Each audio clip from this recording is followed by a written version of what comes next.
Hey, this is Marilyn Gigliotti. Hey, this is Brian O'Halloran. Hey, everybody. My name is Scott Schiaffo, actor best known as the Chulies Gum Guy from the film Clerks. And welcome to Clerks Minute. You're listening to Clerks Minute. And I'm not even supposed to be here today.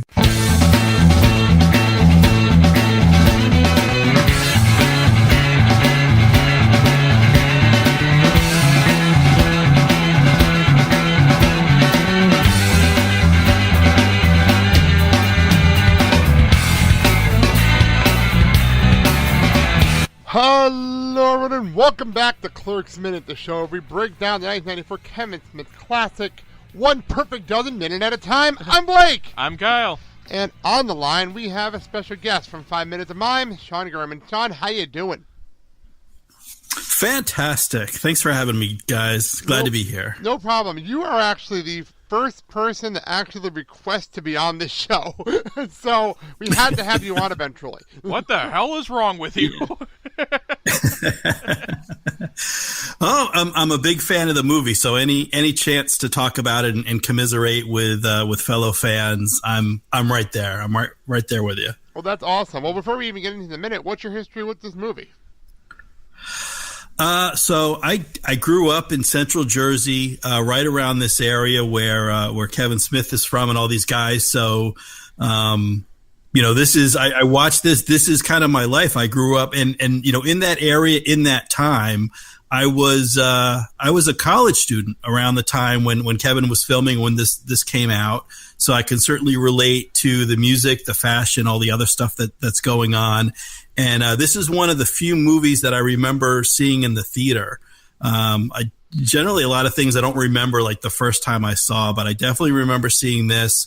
I remember being in the news how Local Boy Makes Good, took the crazy chance, dropped out of film school and took the tuition money and used it to make a movie.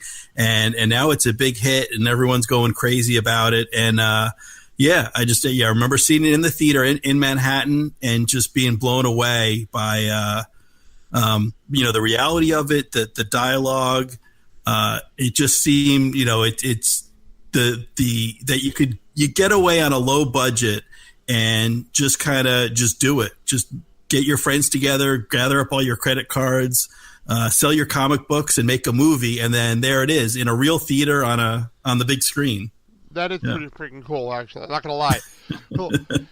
And here we are. We're at minute 35, and we are at the infamous egg scene. And before we even get into the scene, we have a running gag now going on that every time we watch one of these minutes, Wolf Flanagan shows up. And here he is again. Walt Flanagan in this movie for the second time now. Actually, if you're watching the movie, take a drink every time Dante says he's not supposed to be here today, and take a drink every time Walt Flanagan shows up. Well, you have both in this minute, so there you go. Yeah, we got both in this minute. And his character here is simply credited as Eggman. Eggman. So you are the ape man, he is the Eggman, and I am the walrus. Cuckoo Cuckoo. Cuckoo Cuckoo. Come on, you got it. That well was done, well done, Kyle, well done. Yeah.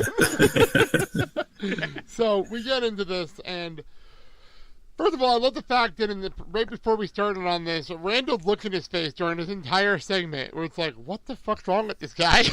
And for Randall to do this. By the way, in the script, he had listed as Odd Man. Which I love the fact that it's listed that way because, of course, it is Walt Flanagan. So it makes me laugh even more. And what happened to my script? I had my script all loaded up, and it decided to skip a page. Hang on a second. I spent 10 minutes trying to get the script loaded up, and then it decided to jump ahead. This has been my day in a nutshell. Like, everything today for me. At work, I wanted to kill people. Today, I want to break computers. It's just been my day. At work, I want to kill people, so how is that different from every other day? If I'm being completely honest, I don't want to kill people. Happens to me at Pato. I don't want to Pato anymore. So you can kind of sympathize with Dante and Randal here. They've been, coming into this minute, they've been commiserating about, all the horrible people they have to deal with and, what a drag it is having to deal with the general public in your job. Oh. Yeah, right before this, actually, Randall did get into an argument with someone in the video store because he was just blatantly ignoring her. So that is pretty funny. So So, all right, here we go. Now we're back up on my script here. All right, so what I was going to say was he's looking for the perfect dozen. What? What? When I heard that the first time I watched this and they said that, and I'm like, what the fuck are he talking about? I don't get this whole bit. So apparently, Dante is telling him that each egg has to be perfect. And apparently he can't just mix and match, which I don't quite understand the logic here. I'm not understanding. Right. And to be quite honest, that's what it looks like he's doing, because if you look at the ground there, he's got like several open cartons and eggs everywhere. Yeah, we were taking a count. We have 4 cartons on the floor and 17 eggs so far. Yeah, so how's he gonna know? Like, is he keeping track of which ones of those eggs came out of which carton? Well, if he's not mixing and matching, that just It almost doesn't matter, I think, in his head. I think it doesn't matter. I think right now he's way too far gone. I mean, what's he going to do? Well, but there's that one egg he puts in his mouth randomly, which I didn't quite understand at all. Well, I do have a lot of questions about, about the tests he's doing. What are the standards? What makes up the perfect dozen? So yeah, he puts one in his mouth. He's like rubbing one on his nipples, and then the customer that kind of comes in and explains a little bit that she's seen this before. She talks about endurance tests. Like, what is an endurance test on an egg? I don't know. Well, thank you for bringing up our other person in this cast who is listed in the script as smoker because she asked for 2 packs of cigarettes. But Kyle, who is playing in the role of our friendly smoker here? Kevin Smith's older sister, Virginia. Yes, that is Virginia Smith. Her appearance in this movie, who Kevin has talked about in podcasts as the reason he became a writer. Yeah. And keeping it in the family. And it feels like family and friends are in this because I know later on in the movie we do see Kevin's mom. They're in the movie. So. Well, they're in there because they work cheap. They do work cheap. But a quick story when it comes to Virginia, and I know Kevin talked about this a lot. He pretty much said, "I want to be a writer. I want to do this," and her logic was, "Well, stop doing it and actually just say you are, and then you are one. You just haven't written your first script yet." Which I like that. I'm not gonna lie. I like the logic of that a lot. Yeah. So well, it worked. It did. Yeah. It really, really did. By the way, so I'm on Google, and I wanted to look up if anyone had logic for the perfect dozen, and all I'm getting is Clerks quotes. So that's not helping us. Shock. It turns out that's not a real thing. I would love if it was. I'm not going to lie. I would love to know where did Kevin come up with the perfect dozen for eggs? That's what my logic is. Maybe he was trying to come up with something impossible for this guy to keep chasing. Yeah. Well, because I wonder if you're in a job, if you're working retail, if you're working with the public, for any amount of time, you're going to have all kinds of crazy stories, all kind of with. I wonder if this, is this based on a true story or an actual event?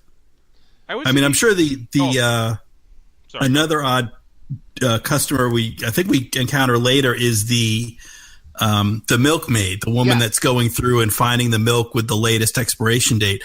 I'll raise my hand. I admit, I don't go crazy, but yeah, I'll look through the ones that are like in the first couple rows for the latest expiration date. So I certainly do that. So I wonder, is there any the origin of this, if there's like a true story behind this of like someone looking through for the perfect dozen? I know that the logic that my dad always did when it comes to eggs was make sure he would go through them, make sure they're not cracked, and that makes sense. But the sitting there on the floor. You mean he didn't rub them on his nipples, put them in his mouth? I would never eat breakfast with my dad ever if I knew he did that. So we did bring up our smoker who did explain that she saw this at Food City last year, which I guess I don't know. Was Food City a store in Jersey at that time, Sean? I don't know what Food City. I don't recognize the name. I wonder if it's just a generic, to kind of avoid having to pay royalties or getting sued or anything. If they just kind of made up a name, I'm not familiar with Food City. Yeah, maybe it was a Central Jersey thing. That's why I was asking. You never know. Yeah, no, we had the Pathmarks and the ShopRites. Yeah, and same that kind here. Of stuff. That's what I was thinking. I was more thinking like a food town, maybe. That's what they're going for here. I don't know. I would say the only thing that's ever happened to me that could ever get this batshit like the egg guy was the one time I was cleaning the bathroom across from the poker room. Guy just walks in, looks in the mirror, takes a bite out of a piece of chicken he's got, chews it, swallows it, and then just walks out. All while looking at himself in the mirror. Wait. So he wanted to watch himself eating chicken? Yes. That's about it. I have no idea what the fuck was going on. And all I could... Well, and then he's eating in a public restroom? Yeah. He didn't set it down, to his credit. Oh, yeah. He wanted the visual of that bite of chicken going down. Yeah. I wonder if he was drunk. I'm just curious. Or high.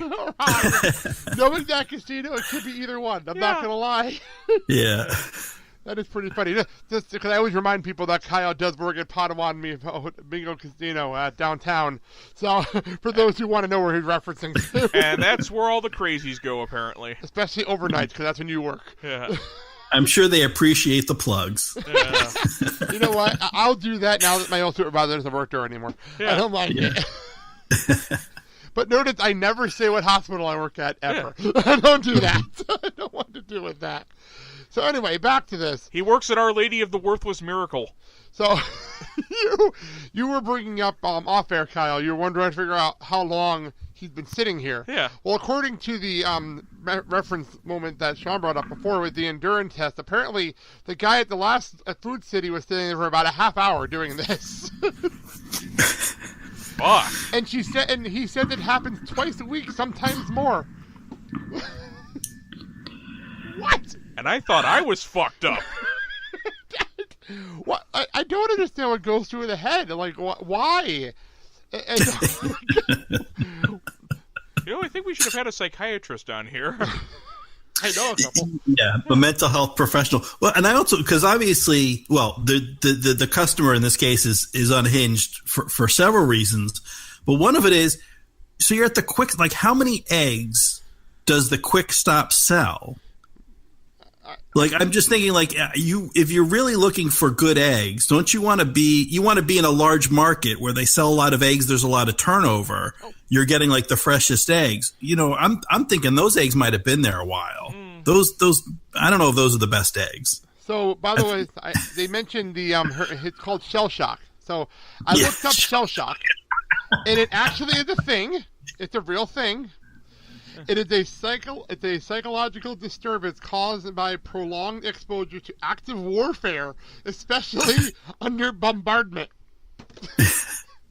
And considering the fact the guy's a guidance counselor, I don't really see a difference. That's a valid point. Okay, yeah. So that's thinking real. back to the guidance counselors when I was in school. Sure.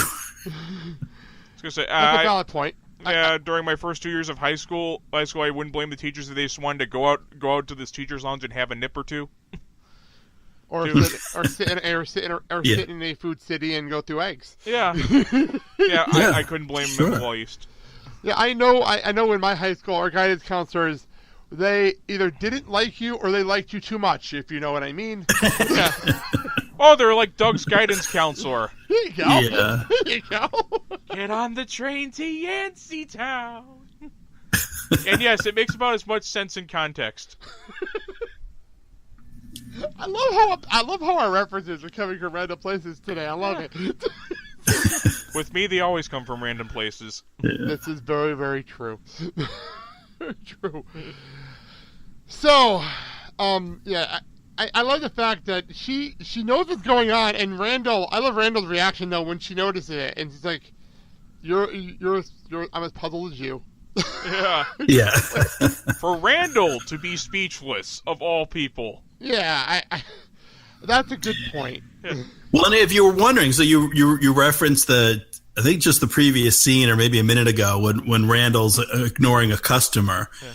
Now we know what it takes to get Randall's attention. Yeah. This is the most attention he's paid to a customer the whole movie. So far, you're absolutely right. Because of how incredibly, undeniably batshit insane he is. Yeah. Very, very, very true.